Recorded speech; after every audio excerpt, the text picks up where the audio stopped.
The clock on the wall showed 9:30 p.m., and the dinner rush at Rosewood Cafe was finally winding down. Lisa wiped her forehead with the back of her hand, feeling the familiar ache in her feet that came from another 12-hour shift. The elegant restaurant with its crystal chandeliers and marble floors was a world away from the tiny apartment she called home. But it paid the bills. Barely. She moved between the tables with practiced efficiency, clearing plates and refilling water glasses. The soft piano music playing from the corner speakers had been her only companion through countless late nights like this one. Sometimes, when she thought no one was looking, her fingers would tap out the melody on her leg, remembering a time when music was more than just background noise. The grand piano in the corner of the restaurant had always fascinated her. It sat there like a beautiful sculpture, polished to perfection but rarely used except for special occasions. During her breaks, she would sometimes sit nearby and imagine what it would feel like to play those keys again. It had been so long since she'd touched a real piano that she wondered if her fingers even remembered how. Lisa was 26 now, and the dreams she'd once carried felt like they belonged to someone else entirely. College had been impossible after her dad left them with nothing but debt and broken promises. Her mom worked 2 jobs just to keep their heads above water, and when her little brother David got sick, every spare dollar went toward medical bills that seemed to grow larger every month. The cafe door chimed, and Lisa looked up to see a group of well-dressed men entering. She recognized the tall man leading them immediately. Everyone in the city knew who he was. Richard Stone was one of those billionaires you read about in magazines, the kind who bought companies like other people bought coffee. His picture was always in the business section of newspapers, usually next to stories about his latest acquisition or some charity event he'd attended. He came to Rosewood Cafe every few weeks with his business associates, always requesting the same corner, table with the best view of the city skyline. The tips were good, which was why Lisa always made sure to take care of his table personally. Tonight, though, something felt different about his mood. There was a restless energy about him that made her nervous. As she approached their table, with menus, she could hear them discussing some big deal that had fallen through earlier that day. Richard seemed frustrated, his jaw tight as he scrolled through messages on his phone.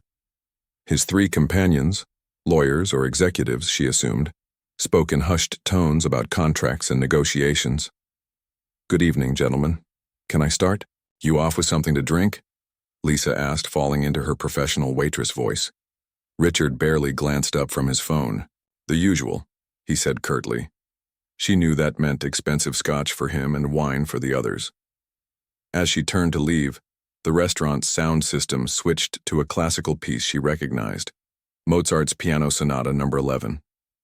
Without thinking, she hummed along softly, her mind automatically filling in the parts where the pianist added their own interpretation. "Did you just hum that?" Richard's voice cut through her thoughts.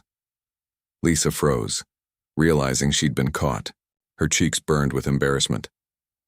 "I'm sorry, sir. I didn't mean to disturb you." But Richard was studying her now with the same intense focus he probably used in boardrooms. "No, it's fine. You know that piece?" "A little," she admitted, wishing she could disappear. The last thing she needed was to draw attention to herself, especially from someone like him. "Play piano?" he asked, leaning back in his chair with sudden interest. Lisa's heart started beating faster. She could feel the eyes of his companions on her, and other diners were beginning to look their way. "I used to a long time ago. I should get your drinks." "How long ago?" Richard interrupted, and there was something in his tone that made her stomach clench with unease. "High school," she said quietly, hoping this conversation would end soon. Richard exchanged glances with his associates, and she caught the hint of a smile playing at the corners of his mouth. It wasn't a kind smile. "High school. And you're what? Mid-20s now? That's not so long ago." Lisa nodded, desperate to escape this uncomfortable attention. She'd seen Richard interact with staff before. He wasn't cruel exactly, but he had a way of making people feel small. There were stories about him among the restaurant workers, how he sometimes put people on the spot just because he could. "There's a piano right over there," Richard said, gesturing toward the corner. "Beautiful instrument, Steinway grand worth more than most people make in a year. The conversation at nearby tables had quieted, and Lisa realized people were listening. She felt trapped like a butterfly pinned to a board. It's very nice, she managed. Shame it doesn't get used much. Just sits there looking pretty. Richard's voice carried easily through the quiet restaurant now. You know what I think? I think you should play something for us. The words hit her like a physical blow. Oh, I couldn't. I'm working and I haven't played in years. Come on, Richard said, his voice taking on that commanding tone she'd heard him use with business partners. One song. How hard could it be? I bet it's like riding a bike. Lisa glanced around desperately, hoping her manager might intervene, but he was nowhere to be seen. The other diners were watching openly now, their own conversations forgotten. She felt like she was standing on the edge of a cliff, and Richard was asking her to jump. I really don't think, she started. Tell you what, Richard said, pulling out his wallet. He placed several $100 bills on the table with deliberate slowness. Play one song, just one, and this is yours. That's more than you make in tips all week, isn't it? The money sat there like a taunt. Lisa stared at it, knowing exactly how much difference that amount would make. David's next round of treatments was coming up, and they were already behind on the payment plan. Her mom had been talking about picking up a third job, and the worry lines around her eyes seemed to deepen every day. But the idea of sitting at that piano in front of all these people, with their expectations and judgment, it terrified her. Music had been her private world, her escape. The thought of exposing that part of herself to strangers, especially as some kind of entertainment for a rich man's amusement, felt like a violation. I don't know, she whispered. Richard's smile turned sharp. Of course, if you're not interested, that's fine. But I have to say I'm a little disappointed. I thought someone who clearly loves music would jump at the chance to play such a beautiful instrument. He started to reach for the money. I suppose I was wrong about you. The manipulation was clear, but that didn't make it any less effective. Lisa felt the familiar weight of responsibility settling on her shoulders. This wasn't just about her anymore. It was about David, about her mom, about all the ways their family was barely holding together. Around the restaurant, she could hear whispered conversations starting up again, but she caught fragments. Is she going to do it? I didn't know the waitress played piano. This should be interesting. Lisa looked at the piano, then back at Richard's expectant face, then at the money on the table. Her whole life had been about making impossible choices, about swallowing. Her pride in doing whatever it took to survive. But this felt different. This felt like she was about to cross a line she couldn't uncross. Just one song? She asked, her voice barely audible. Richard's grin widened. Just one. How hard could it be? Lisa's legs felt like jelly as she walked toward the piano. Every step seemed to echo through the restaurant, even though the thick carpet should have muffled the sound. She could feel dozens of eyes following her movement, and the weight of their attention made her shoulders tense up. The elegant piano loomed ahead of her like a mountain she wasn't sure she could climb. Behind her, she heard Richard's voice carrying across the room. Ladies and gentlemen, it looks like we're about to have some live entertainment tonight.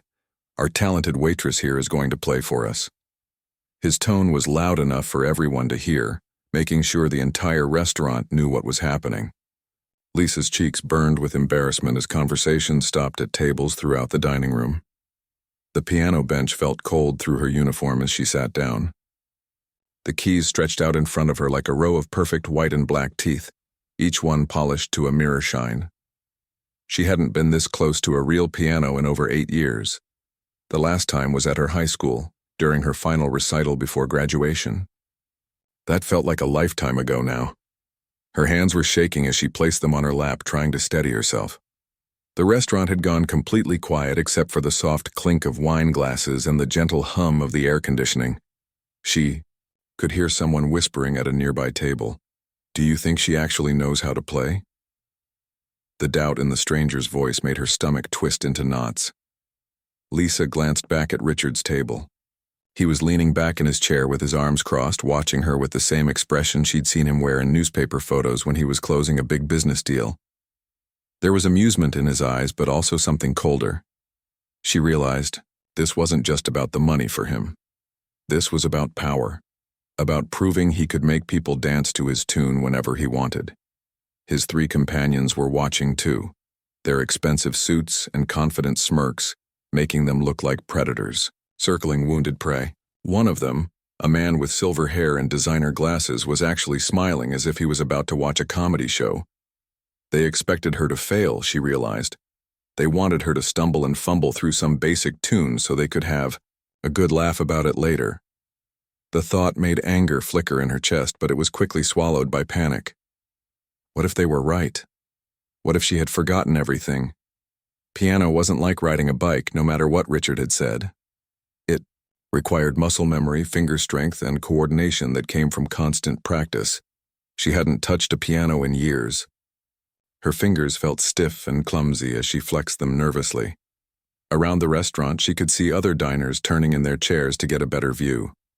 A woman in pearls and a fur coat was holding up her phone, probably recording. The thought of her humiliation being captured on video made Lisa's breathing quicken. An elderly couple at a corner table was whispering to each other, and she caught the word embarrassing floating across the quiet room.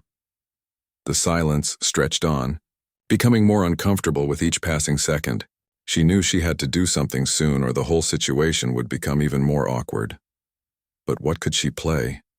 Her mind raced through pieces she used to know, but they all seemed impossibly difficult now. Chopin's nocturnes, Bach's preludes, Mozart's sonatas, they all required a level of skill she wasn't sure she still possessed. Richard cleared his throat impatiently.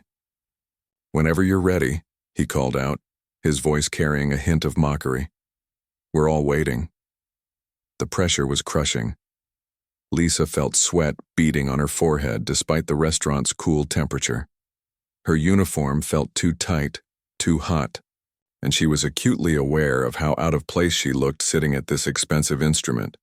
She was just a waitress after all. What was she doing pretending she belonged here?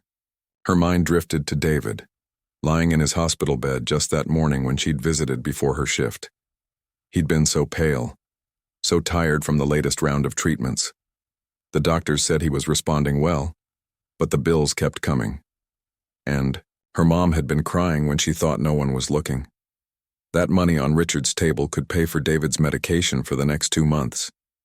But sitting here, feeling the judgment of all these wealthy strangers, Lisa wondered if any amount of money was worth this humiliation.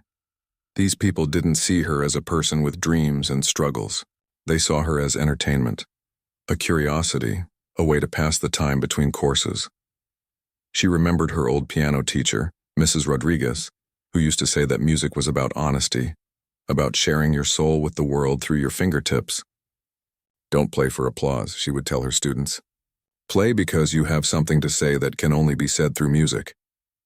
But how could she be honest in a moment like this, when she felt like a performing animal in a circus? The whispers around the room were getting louder. Someone laughed, softly, and the sound cut through her like a knife. She could imagine what they were thinking, that she'd gotten herself into this mess by being too proud to admit she couldn't really play, that she was about to make a fool of herself in front of the entire restaurant. Richard's phone buzzed on his table, and he glanced at it with obvious impatience. "Look, if you've changed your mind, just say so. We all have places to be." His tone was dismissive now, as if she'd already proven his point about her inadequacy. That's when something shifted inside Lisa. Maybe it was the condescension in his voice, or the way his friends were barely hiding their smirks, or the memory of David asking her why she never played piano anymore. Whatever it was, she felt a spark of the old fire that used to drive her to practice for hours until her fingers bled. She wouldn't play for them. She wouldn't play for their amusement or their judgment. If she was going to do this, she would play for David, for her mom, for the dreams she'd had to put away but never quite forgotten. She would play for the girl she used to be, the one who believed music could heal anything. Lisa took a deep breath and placed her fingers on the keys. They felt familiar despite the years away, like greeting an old friend after a long separation. The ivory was smooth and cool under her fingertips, and for a moment, the restaurant around her seemed to fade away. She wasn't going to play some safe, simple tune that these people might recognize from elevator music. She wasn't going to play something that would make them nod politely and forget about her as soon as the evening ended. No. If she was going to expose herself like this, if she was going to risk everything for David's sake, then she was going to play something that mattered. The piece that came to her wasn't one she'd learned from any teacher or music book. It was something she'd created herself during those long, dark nights after her father left, when the weight of responsibility had first settled on her young shoulders. It was a melody born from heartbreak and hope, from love and loss, from the kind of pain that could only be transformed into beauty through music. She closed her eyes, feeling the familiar calm that came before a performance, and prepared to share a piece of her soul with a room full of strangers who had no idea what they were about to hear. As Lisa's fingers hovered over the keys, her mind drifted back like a leaf carried by an unexpected wind. She was no longer sitting in the fancy restaurant with its crystal chandeliers and judging eyes. Instead, she was 15 years old again, sitting on a wobbly bench in front of her grandmother's old upright piano in their cramped living room. That piano had been a gift from her great-aunt, a beaten-up instrument with keys that stuck and strings that went out of tune every few weeks. The wood was scratched and faded, and several of the ivory keys had chips that caught your fingernails if you weren't careful. But to young Lisa, it had been the most beautiful thing in the world. She remembered how her mom used to complain about the space it took up in their tiny apartment. "We could fit a whole couch there," she would say, especially when money got tight and they had to choose between paying bills and keeping luxuries. But Lisa's dad had always defended the piano. "The girl has talent," he would tell her mom during their heated discussions. "Real talent, you can't just throw that away." Those were the days when her parents still believed in dreams, when they thought hard work and talent were enough to overcome anything. Lisa would practice for hours after school, her fingers dancing across those worn keys while her mom cooked dinner and her dad read the newspaper in his favorite chair.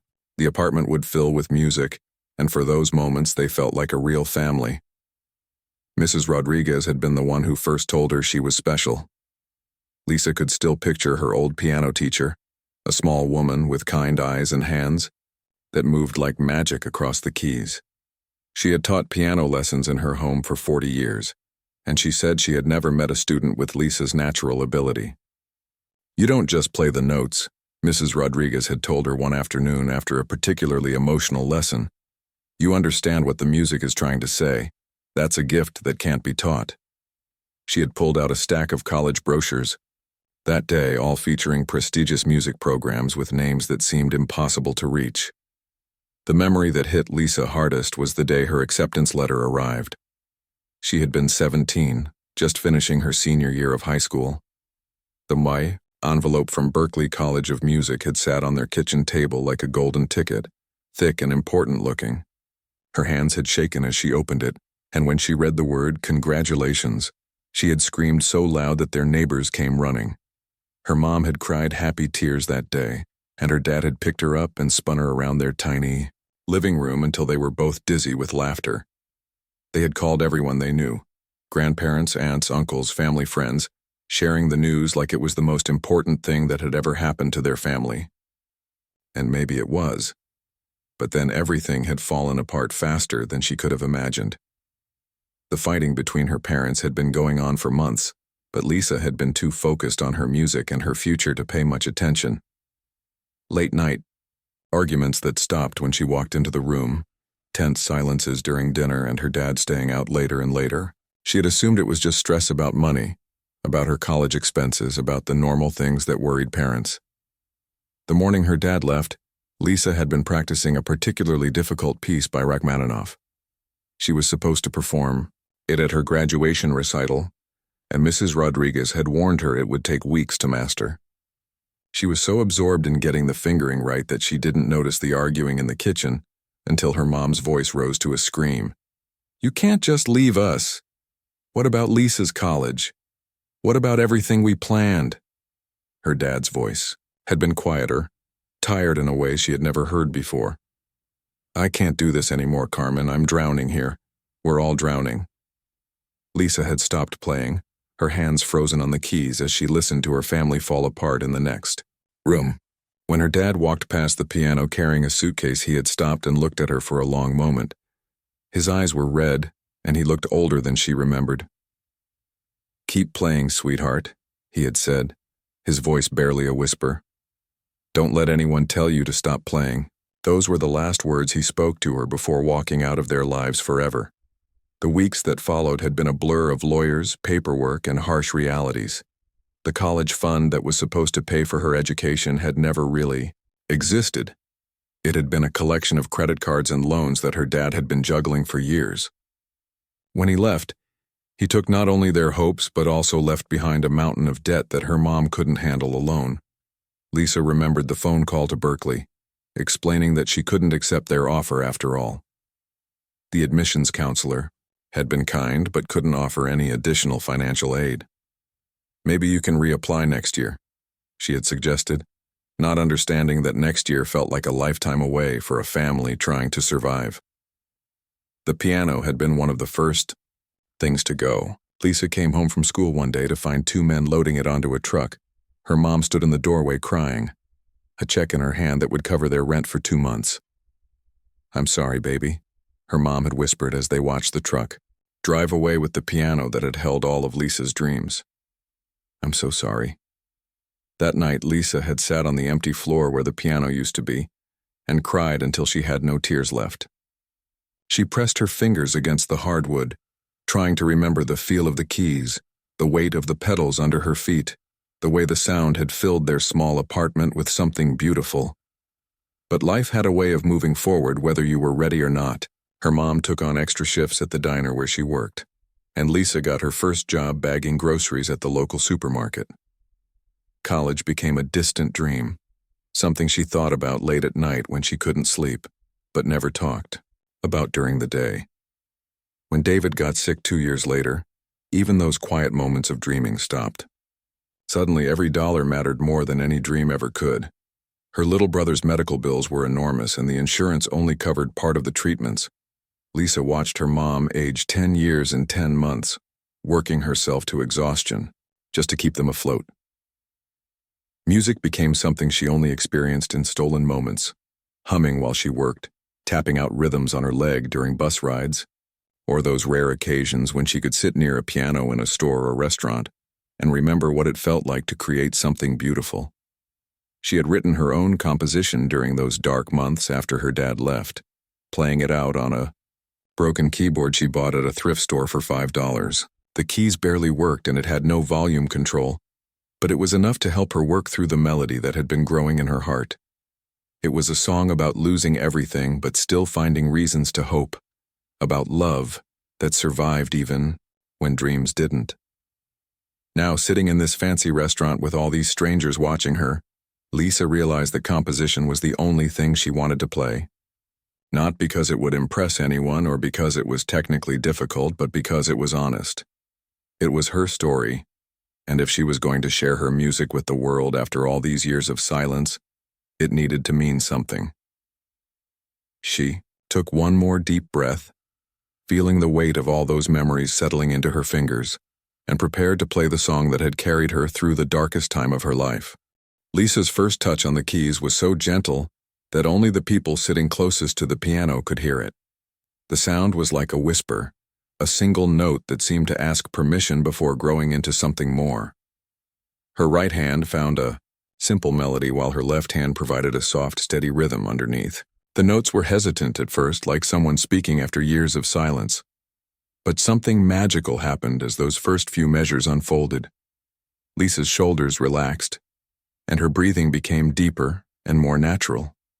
The stiffness in her fingers began to melt away as muscle memory took over, and suddenly it was as if she had never stopped playing. Her hands moved with growing confidence across the keys, and the tentative melody began to bloom into something richer and more complex. The restaurant had gone completely silent. Even the kitchen staff had stopped their clattering and emerged from the back to listen. The sound of Lisa's composition filled the space like warm honey, sweet but with an underlying complexity that made people lean forward in their chairs without realizing they were doing it. At Richard's table, the smug expressions were beginning to fade. He had expected amateur fumbling, maybe a shaky version of Twinkle, Twinkle, Little Star, or some other simple tune that would confirm his assumptions about the waitress who served his table. Instead, he was hearing something that made his chest tighten in a way he couldn't explain. This wasn't just competent piano playing, this was artistry. The melody Lisa played told a story without words. It started with innocence, bright and hopeful notes that danced like a child's laughter. But gradually, darker tones crept in, minor chords that spoke of disappointment and loss. Her left hand began to play a more complex bass line, creating a conversation between hope and sorrow that seemed to capture something universal about the human experience. An elderly woman at a corner table put her hand to her heart, tears beginning to form in her eyes. She recognized something in the music that reminded her of her own losses, her own struggles. The young couple on their anniversary date stopped looking at each other and focused entirely on the piano, both of them moved by the raw emotion flowing from Lisa's fingers. Lisa herself was no longer aware of the audience. As she played, tears began to slide down her cheeks, but her hands never faltered. The music was pouring out of her like water from a broken dam, all the emotion she had kept, locked away for years, finally finding its voice. She played the fear she had felt when her dad walked out, the desperation of watching her mom work herself to exhaustion, the guilt of giving up her dreams while David fought for his life in a hospital bed. The composition moved through different movements like chapters in a book. There was the section that represented her childhood, playful and innocent, full of possibility.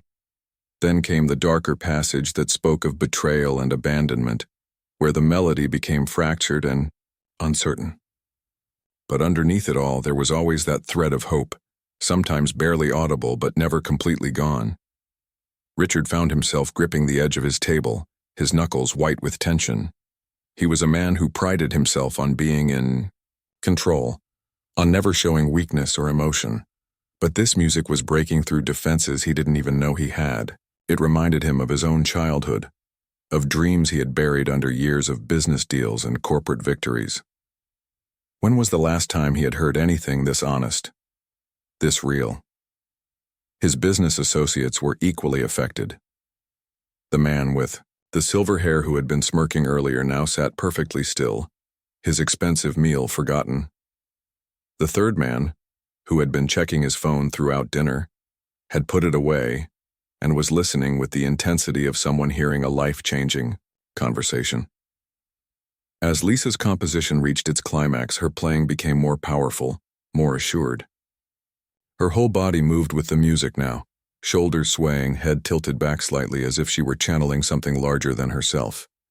The notes cascaded from the piano like a waterfall, complex and beautiful and absolutely perfect. The woman with the pearls who had been holding up her phone to record had slowly lowered it, too moved by what she was witnessing to worry about capturing it. This wasn't something meant to be recorded for social media. It was too sacred, too personal. She felt like she was intruding on a private moment between Lisa and her music, even though it was happening in front of dozens of people. The restaurant's manager, who had been dealing with supply deliveries in the back, came rushing out when he heard the music.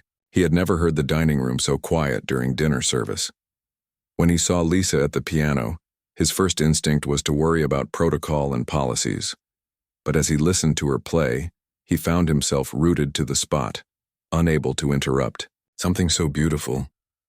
Lisa's composition told the story of survival, of finding strength in the darkest moments. The melody spoke of a love so deep that it could motivate someone to sacrifice everything.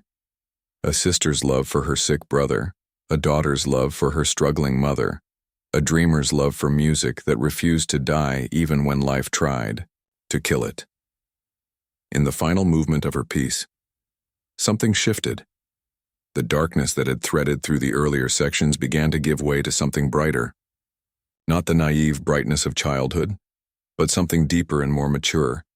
The kind of hope that comes from surviving the worst and discovering you're stronger than you thought.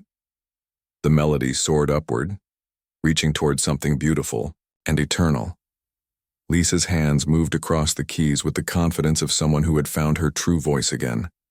Every note was exactly where it needed to be, every pause perfectly timed, every crescendo building toward a moment of pure musical truth. She wasn't just playing piano. She was sharing her soul with a room full of strangers and somehow making them understand experiences they had never lived. The businessman at table 12 wiped his eyes with his napkin, hoping his wife wouldn't notice. The college students celebrating a birthday stopped their quiet chatter and listened with the reverence usually reserved for churches. The elderly couple holding hands felt their grip tighten as the music reminded them of their own journey through decades of joy and sorrow. Even Richard, who had orchestrated this whole situation as a cruel game, felt something crack open inside his chest. This young woman, whom he had dismissed as nothing more than a server, was revealing depths of talent and courage that made his own accomplishments seem hollow. She had turned his attempt at humiliation into something transcendent. The composition moved toward its conclusion. Lisa's playing became softer again, but not weak. There was a quiet strength in these final notes, a sense of peace that came from having survived the storm. The melody resolved into something that felt like a promise, that beauty could emerge from pain, that dreams delayed were not always dreams denied, that the human spirit could endure anything if it had love to sustain it. The last note hung in the air like a prayer, and for a moment that felt like eternity. The entire restaurant held its breath, afraid to break the spell that Lisa had woven with her music. The silence that followed Lisa's final note was unlike anything the Rosewood Cafe had ever experienced. It wasn't the awkward quiet of people waiting for something to happen. It was the profound stillness that comes after witnessing something sacred. The last note seemed to echo in the air long after Lisa's fingers had left the keys, as if the music itself was reluctant to fade away.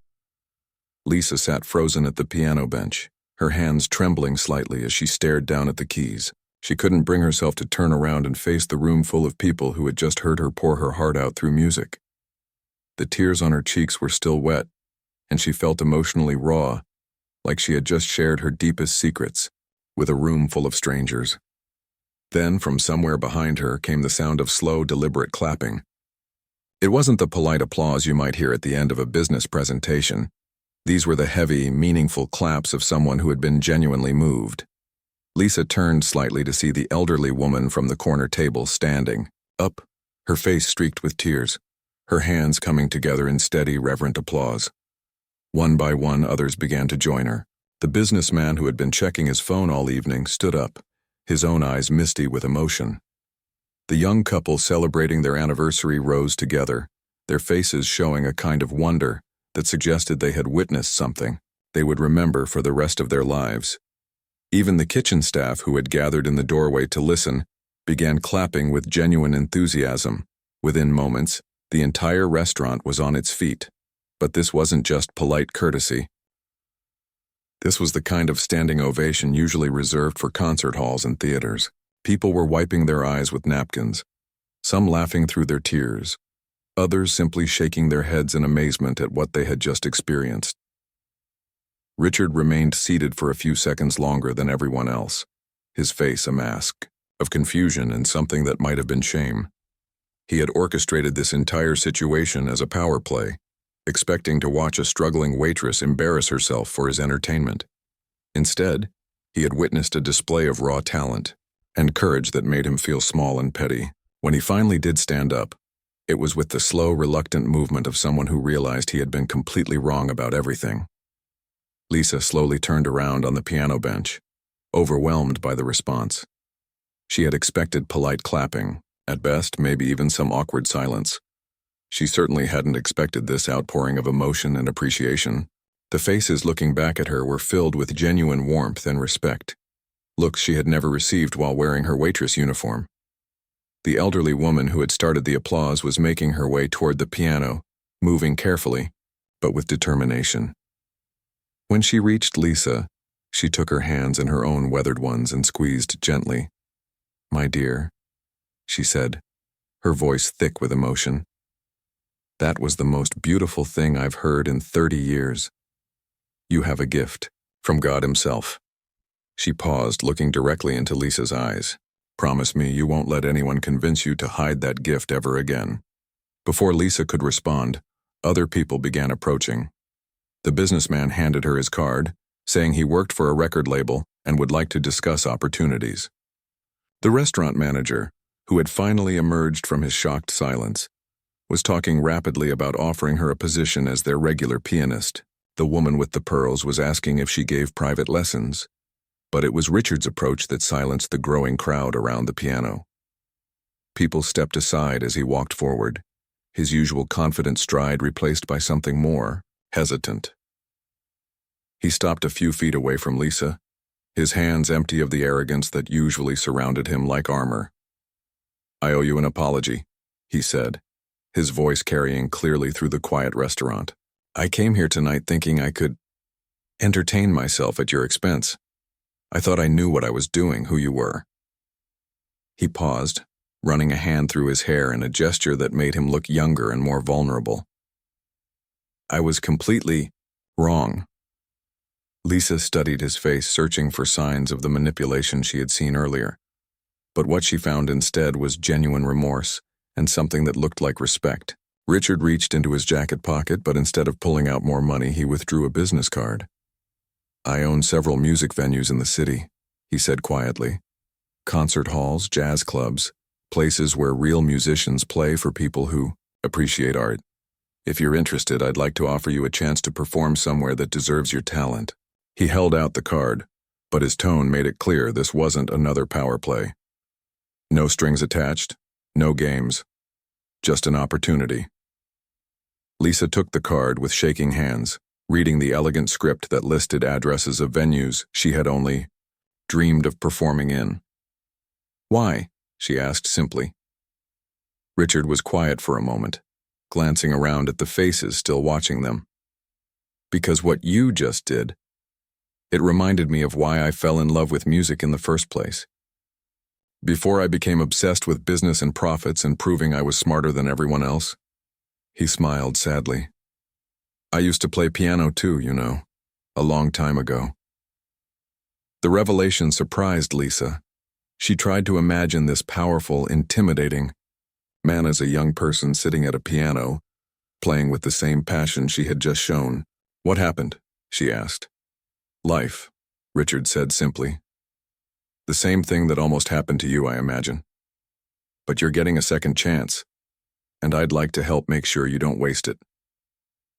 As the evening progressed, more opportunities seemed to materialize from nowhere. A music teacher offered to help her prepare for auditions. A local pianist volunteered to let her practice on his grand piano whenever she needed. The restaurant owner officially hired her as their weekend pianist, with a salary that would cover David's treatments and then some.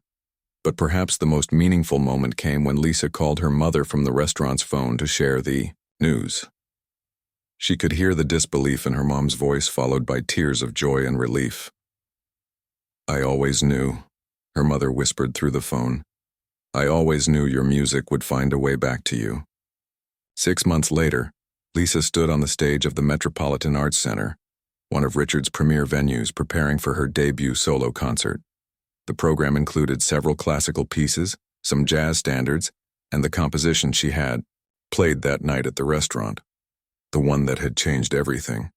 David sat in the front row, healthy and smiling, next to their mother, who wore a dress she had bought specifically for the occasion. Richard was there too, sitting toward the back with a small smile on his face. He had kept his word about no strings attached, but he had also become an unexpected mentor, helping Lisa navigate the music world and connecting her with the right people. Their relationship had evolved from antagonistic to something approaching friendship, built on mutual respect and a shared love of music. As Lisa placed her hands on the keys of the beautiful grand piano, she thought about the journey that had brought her here. The pain of lost dreams, the years of struggle and sacrifice, the moment of terror and courage in the restaurant. All of it had led to this moment.